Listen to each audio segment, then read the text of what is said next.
Hi, I'm Chewa. Welcome to the talk. Today the talk is Fireworks Display, a learning journey in Rust. So who's the guy who wants to learn Rust? I'm Chewa. I'm the guy. And I teach technical classes at ISS.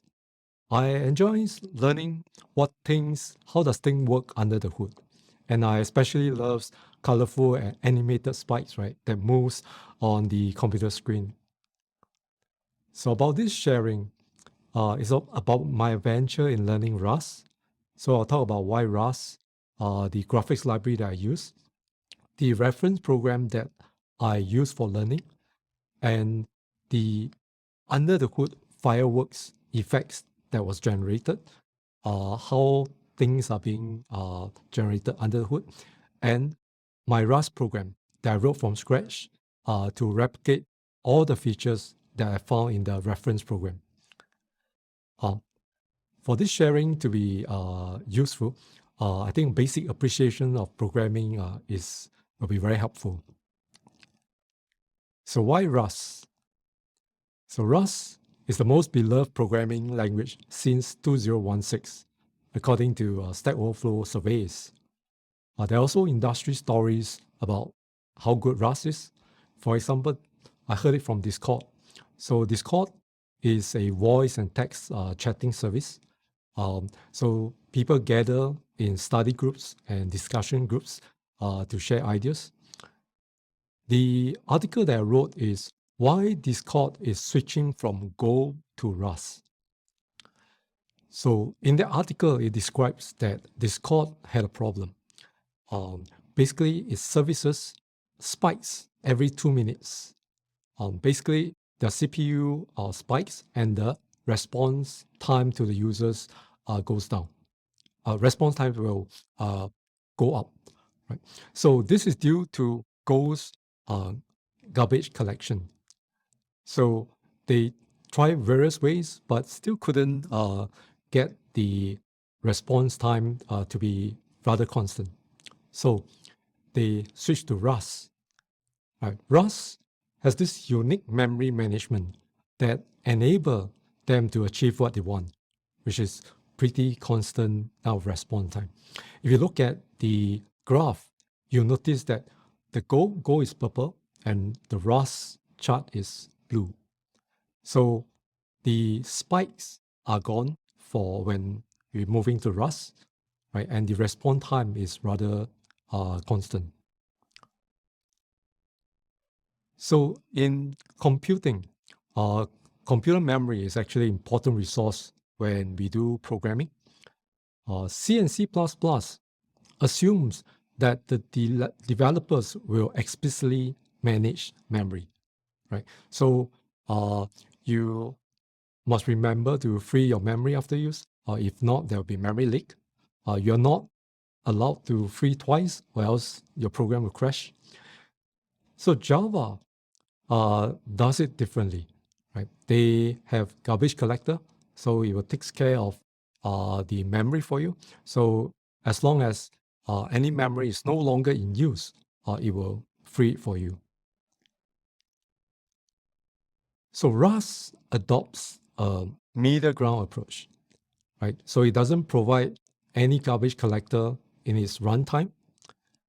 And developers do not have to explicitly clean up memory after use. But there's a caveat. The developer needs to follow some programming rules that the compiler will enforce. Right? So what is the rules that the developers have to follow in Rust for memory management?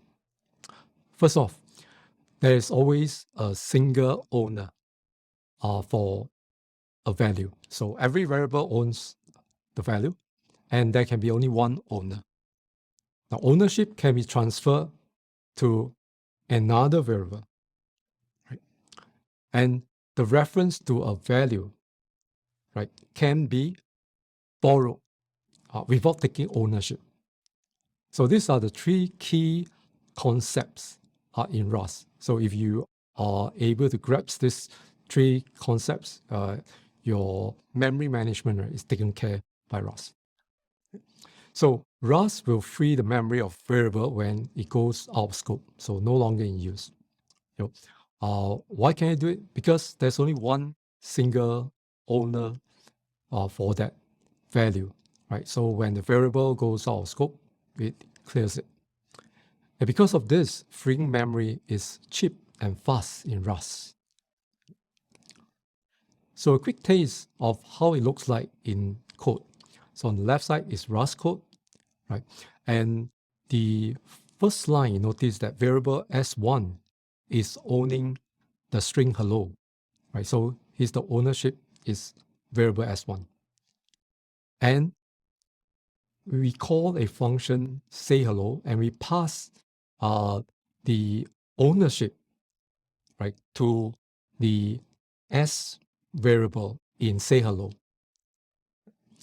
So say hello now can use the string hello, right? But once it has used it, the memory for the string hello will be clear, right, at the exit of say hello.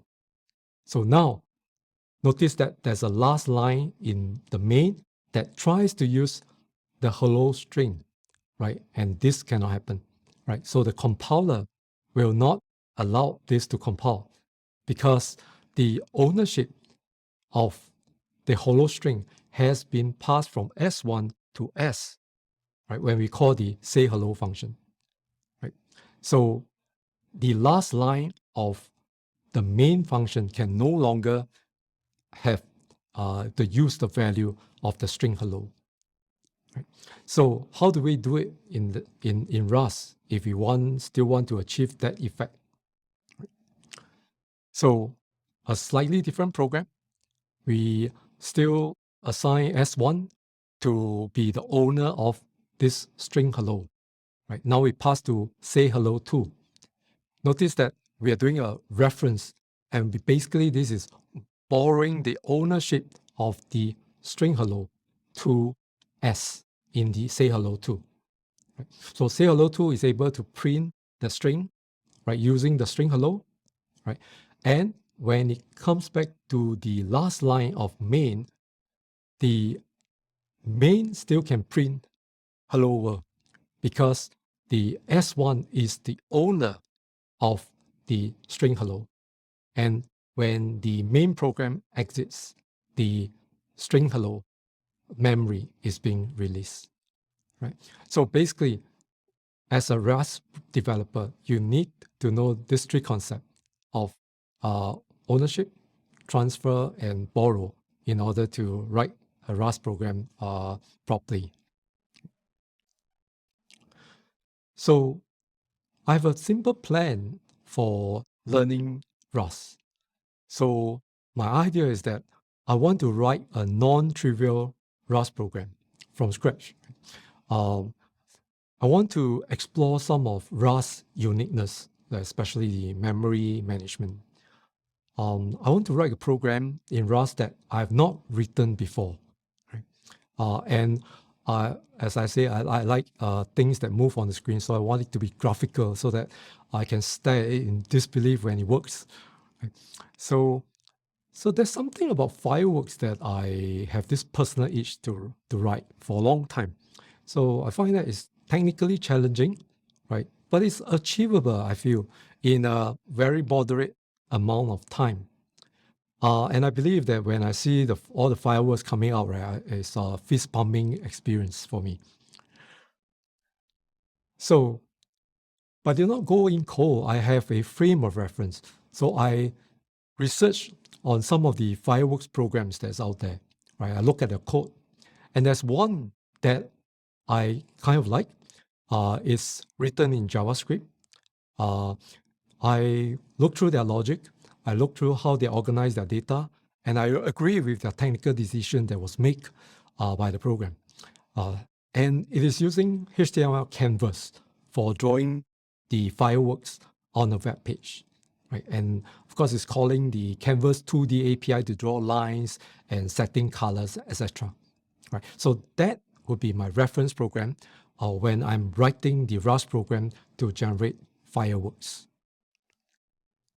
So the gist of the program, I will show later, but it basically launches a firework into the sky at intervals, right? So there's a pausing circle, right, that goes from small to big and then back to small, and that's the destination for explosion, right? And when a fireworks reaches destination, it explodes and particles of different colors are emitted, right? And the particles obey some simulated physics, for example, friction, gravity, and decay. And I will simulate that in my Rust program as well. So this is the reference program I would like to show you, right? So let's take a look at reference program.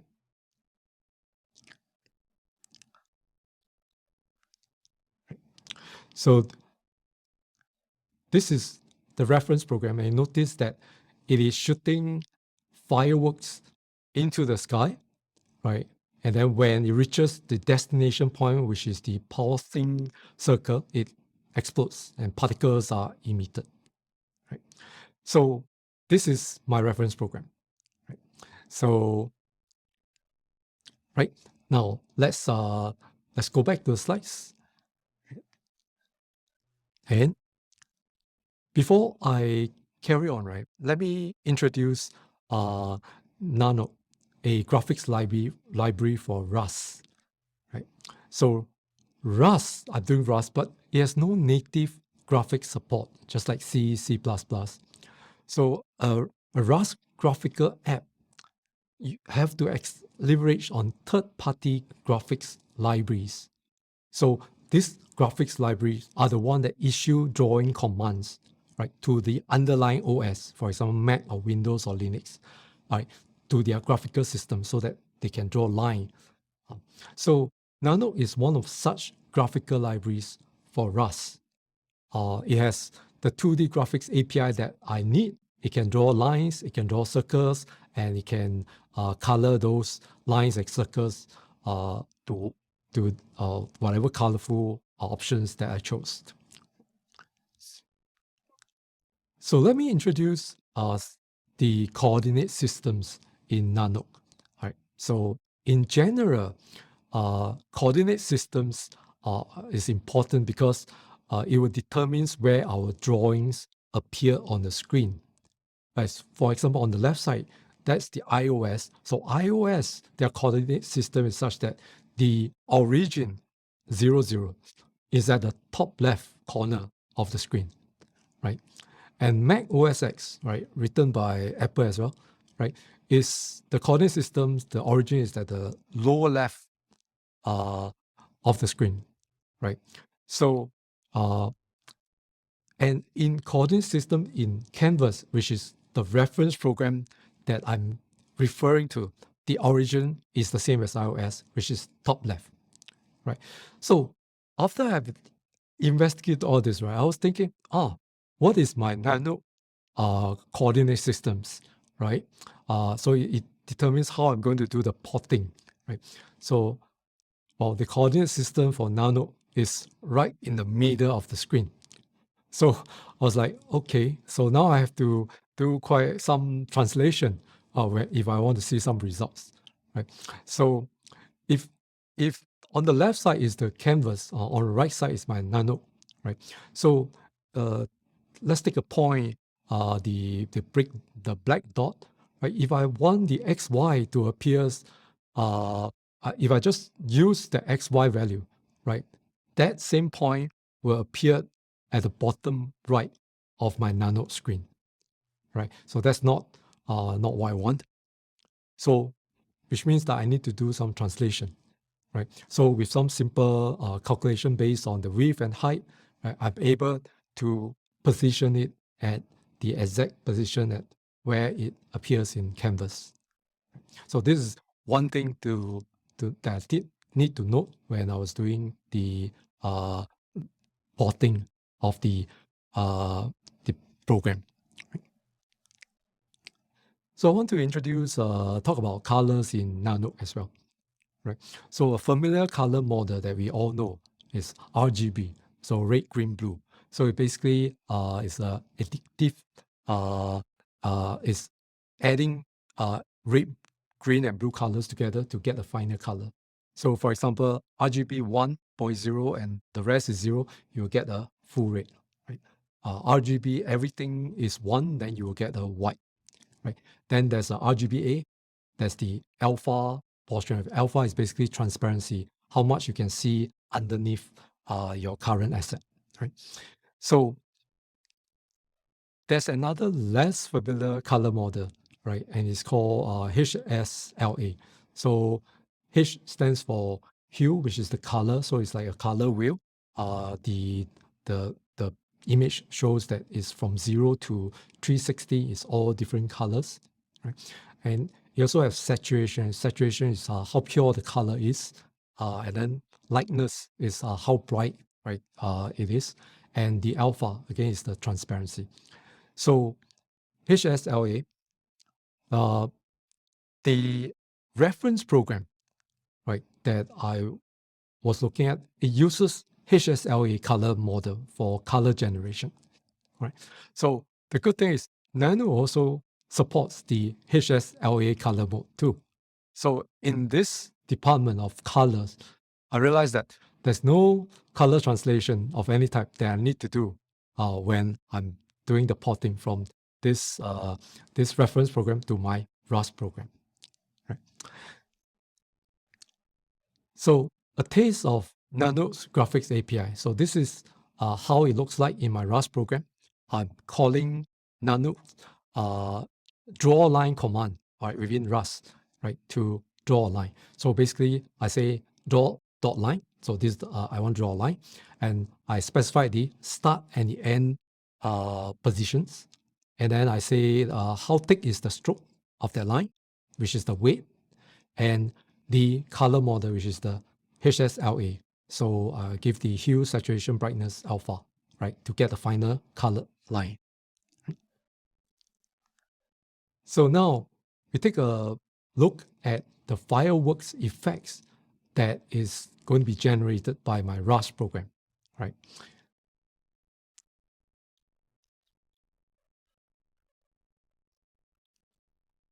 Right. So I still need to yep, right. So now the fireworks effects, right? So basically I'm going to add fireworks. So how does it go? So there will be a shooting of fireworks into our sky, right? And the destination is denoted by the pulsing circle, right? And this pulsing circle is randomly generated, so that's why it can be anywhere in the sky, right?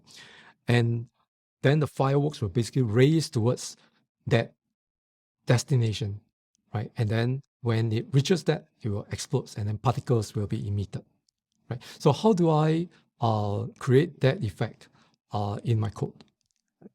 So basically, we need to know a couple of things. So we know the XY position of the pulsing circle, right?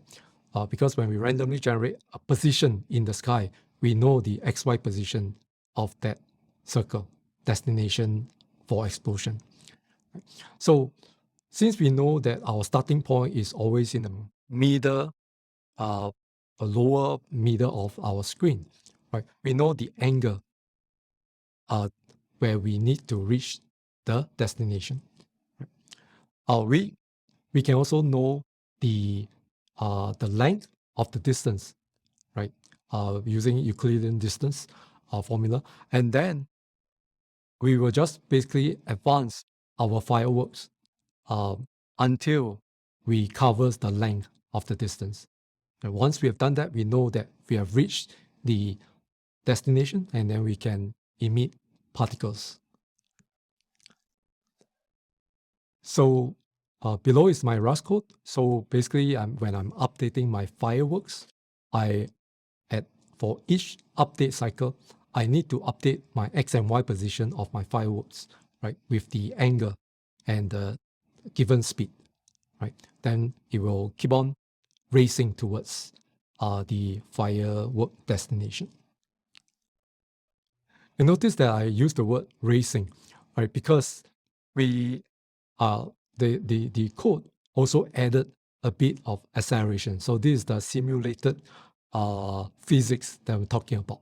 So the first line, you notice that it says fireworks.speed times equal to 1.05. So we are making the fireworks move faster and faster at each update. All right, so it seems like it's racing towards the destination. And now we talk about particle effects, right? So we are done with the fireworks, and that's just shooting something into the sky and then reaching a destination.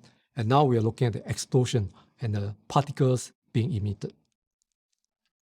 So particles emitted when fireworks reach the destination. Right?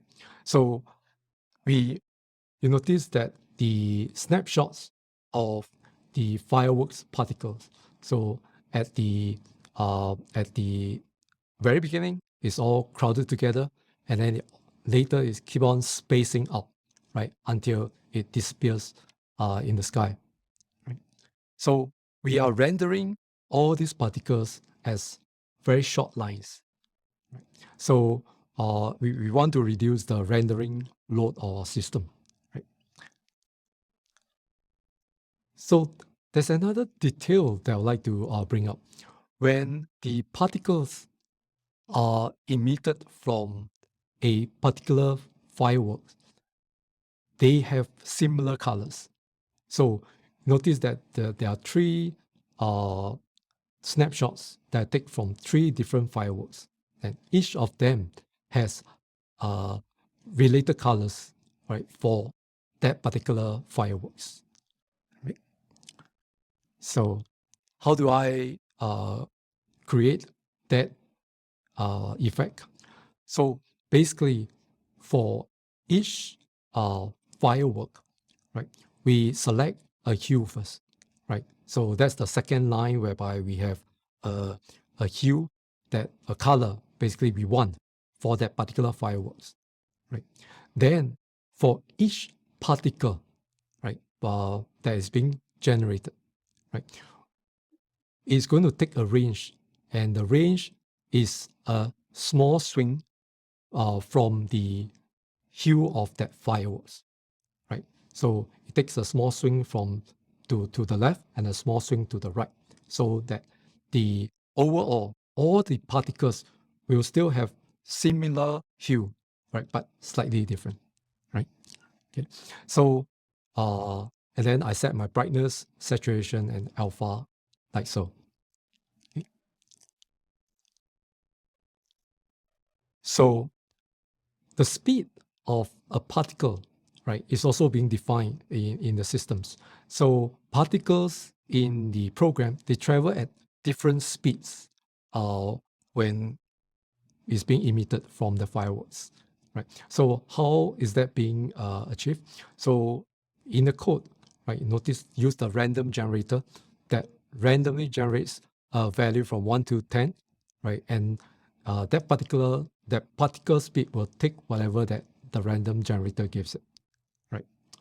So just now we saw that it looks pretty nice when the particles are in different speed. So let's take a look at what if our particles, right, travel at the same speed. So I'm going to go to my IDE, and then we'll make some changes.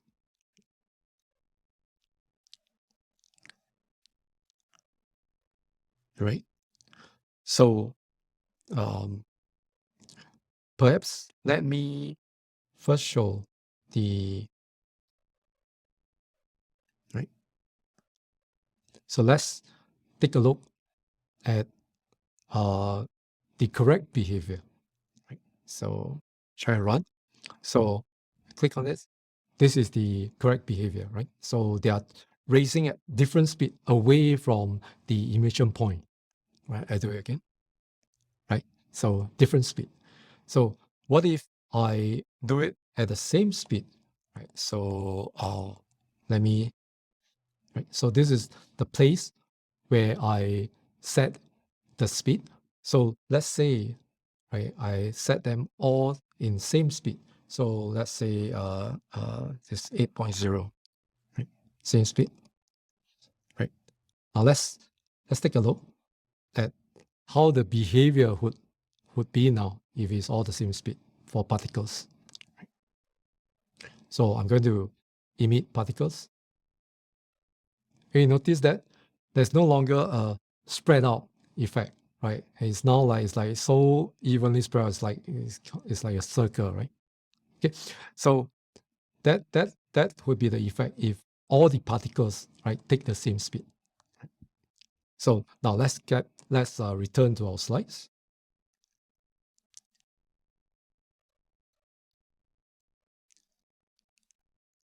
So now let's take a look at how we calculate the trajectory of a particle, right? So that we can see the flight through time.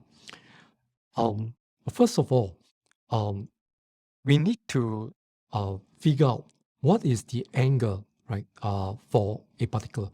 So we randomly assign each particle, right, an angle between 0 to 360. Right?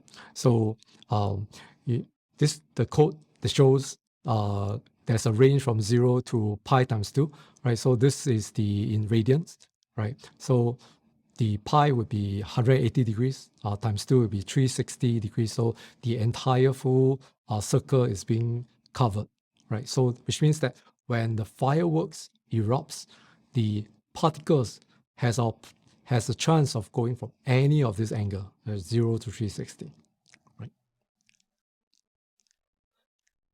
So since we know that the angle is randomly generated, so we know that value. Once we call the random generator, we know we get back a random value, and that would be our angle, right? 0 to 360 for that particular particle, right? So on my screen I have two particles. The left side is the first one.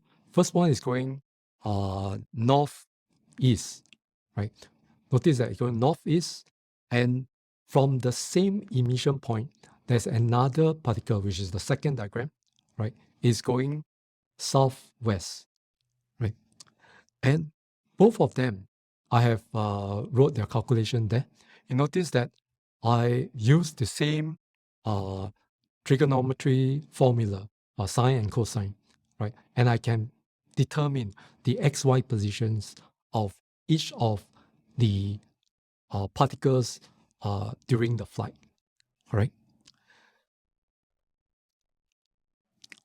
So I will use that information. I will update the xy position of my particle, right? So that I can always show it moving at each update cycle, right? When I need to refresh my screen, right?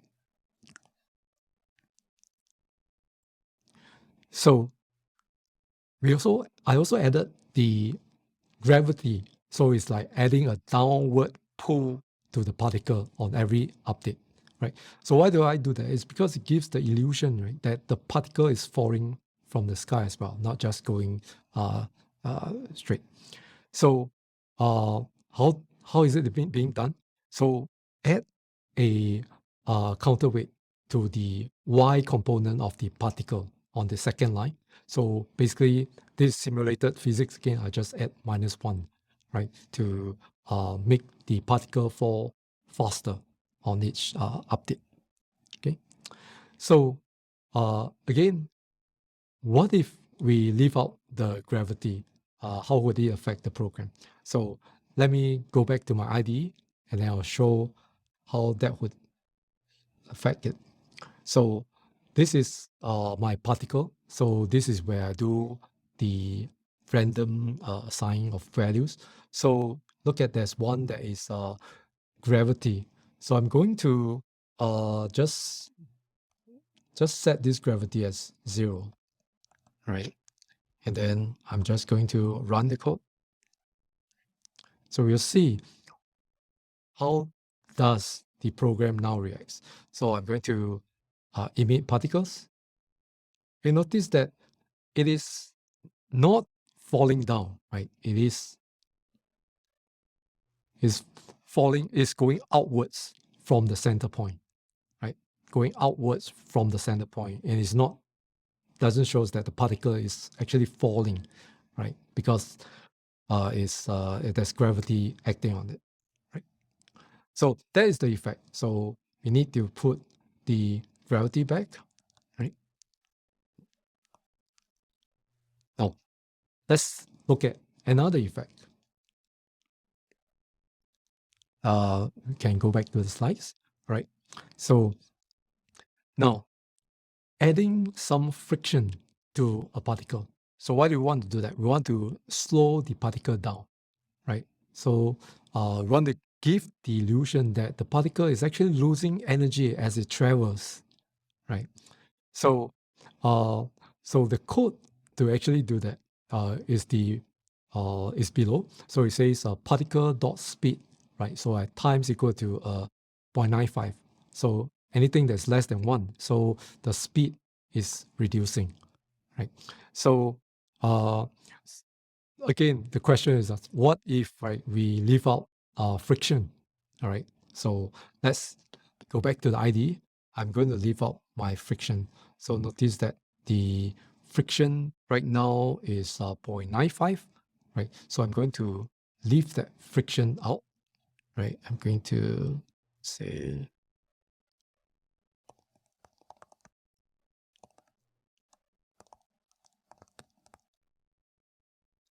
okay. So, all right. So I'm going to just not have that friction. Just going to say 1, right?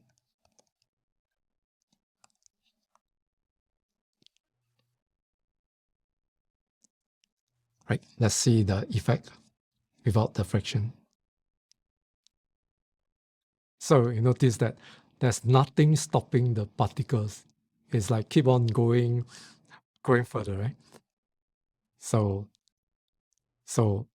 with the friction, right? With the friction, it would slow down the particle. Right. Right. Now let's go back and take a look at the decay. Right. So a decay value is randomly assigned to a particle, right? So it's a very small value. So it's to determine the lifetime of the particle, right? So you notice that each particle having a different decay, right? It means that each particle will disappear in the sky at different times, right?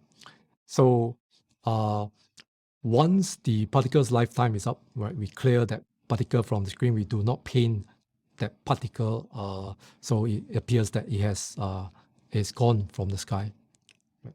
So again, what if we leave out the decay? Right. Let's go back to the idea.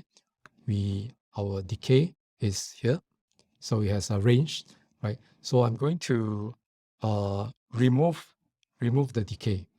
Right. So I'm going to remove the decay.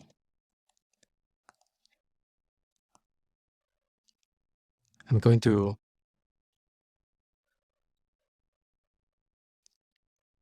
run the program, and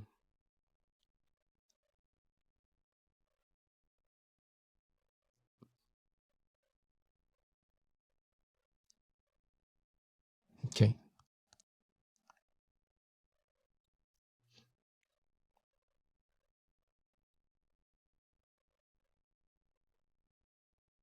All right. So this is without decay, right? So you notice that they stays in the sky forever, right? Until it falls down from our screen, right? So without any decay, right? This is how it looks like, right? So we put back the decay, right? And now we can go back to the slides. Right? So one more effects, right? What about fading out, right? So we increase the transparency of the particle on each update so that they seems to be getting dimmer and dimmer in the sky, as time progresses, right? So how is this being done? So in the particle, again, I have a properties that is called alpha, and this is the alpha that will keep on decreasing based on the particle's decay value, right? And as the alpha goes lower and lower, every single time I draw the particle looks a bit dimmer in the sky, right? So what if we leave out the fade out, right? So now to remove the fading out, so basically I no longer add the decay to the alpha, right? I will now just hard code this as 1. So like so. Now let's run.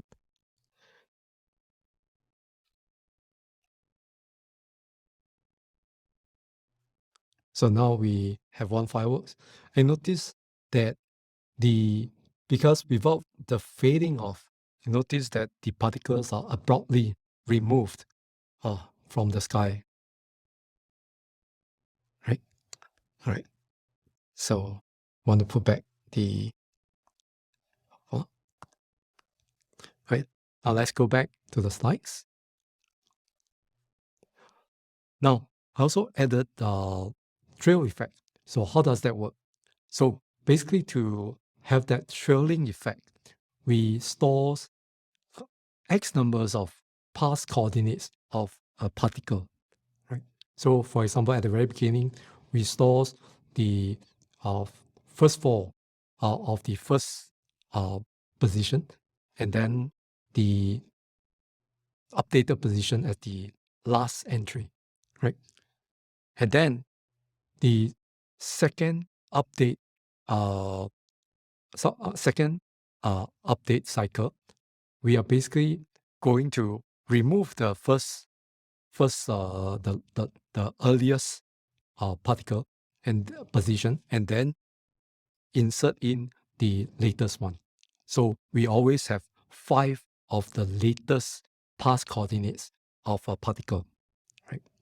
And then to do the trail effect, we're going to draw a line from the first earliest coordinate in our buffer to the last coordinate, right? Skipping the middle ones. Right? So you notice that there will be a longer distance, right, from the earlier and the latest, right?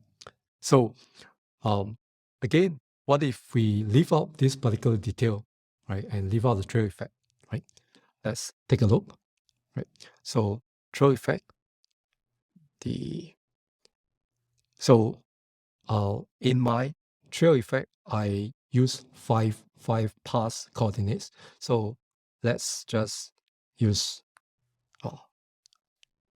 so that's almost none. So let's run and see the effect.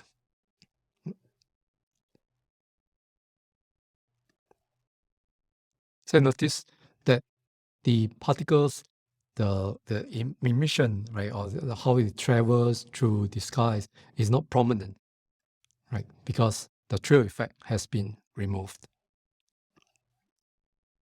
Okay.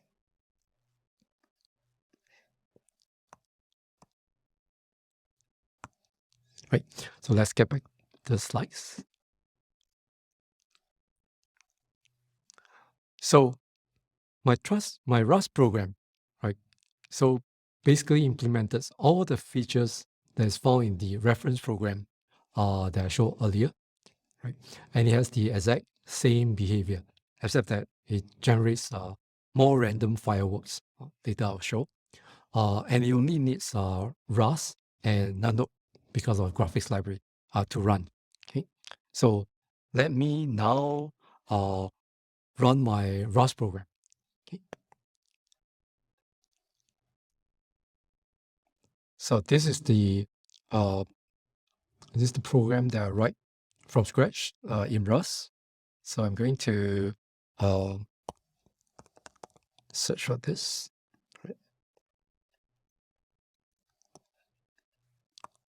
and I'm going to run it.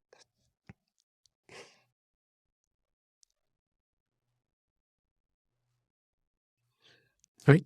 So notice that there's some changes I make. I generate more fireworks at one shot, right? Uh, and then also, this is something that's in the original reference program, which is when you uh, keep clicking on a particular spot, the fireworks will be generated as well. So I'm going to show you how it's done, right? So notice that wherever I click, there's fireworks. So if I keep clicking on the fireworks, right, you notice in the middle of screen, right, the fireworks keep growing, all right? So, okay. So that's the fireworks effect that I created in Rust from learning from the reference program. Okay, so uh, now we've finished off the some slides, right? So some parting thoughts. Um, so I find that porting this reference program, right, to my Rust program is really a great way for me to learn. Right, it keeps me motivated because I know that it's definitely possible. Right, I'm just moving some logic from one place to another. I'm sure it will work.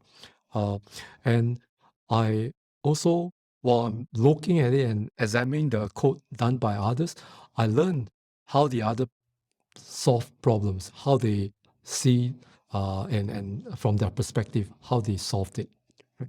So, and also when I'm doing Rust, I find it refreshing how it handles memory management.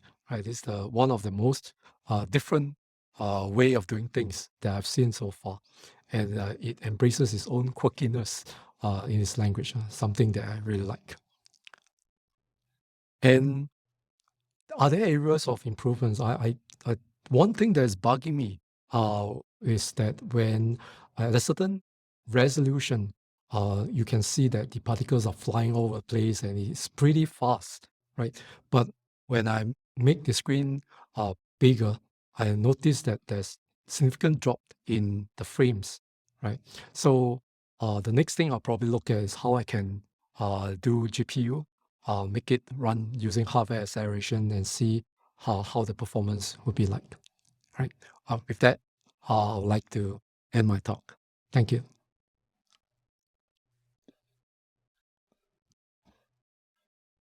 Um, I'm quite interested to know how you and your company actually relates to these newer languages like Rust and Go. So I created a poll, and if you could you respond the poll and let us know? There's also a survey form on the right with the QR code. You could so give us some feedback on that as well. So we'll take about 2 to 3 minutes just for this poll and survey. So is your company and yourself, do you feel that this Rust and Go is something that here to stay and something that is exciting?